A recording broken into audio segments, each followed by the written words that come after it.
Yo, it's ZBeefyGamr here with another video on the standalone adventure Death of the Outsider. This time I'm going to be discussing what facts we have about this game. Most of the information I have is from an interview IGN had with Harvey Smith, the co-creative director of Arcane Studios. The link to that interview, if you want to check it out, will be in the description below. Firstly, we know that the protagonist is going to be Billy Lurk / Megan Foster. I'm going to refer to her as Billy Lurk from now on. She is the only protagonist in the game, so in other words, Doubt isn't going to be playable.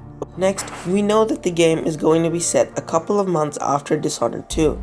Also, the game is going to be primarily set in Karnaca, where Dishonored 2 took place, and in another location, which Harvey Smith deemed as an undisclosed location. We also get confirmation on one power that Billy has at her disposal.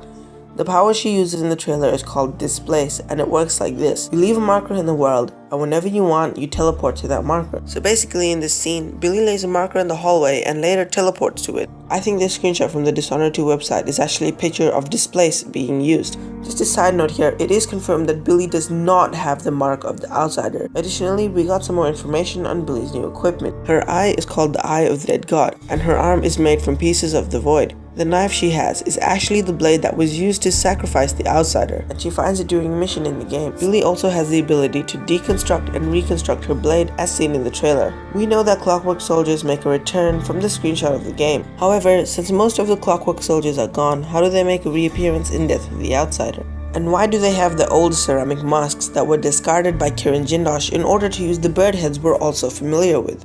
The way that Clockwork Soldiers make a reappearance in Death of the Outsider is because someone had a batch of the old prototypes with the ceramic faces. Aside from the usual thugs and cultists, there are going to be enemies that Arcane hasn't yet shown us, as well as the Sisters of the Oracular Order, who Harvey describes as the prophetic arm of the Abbey of the Everyman.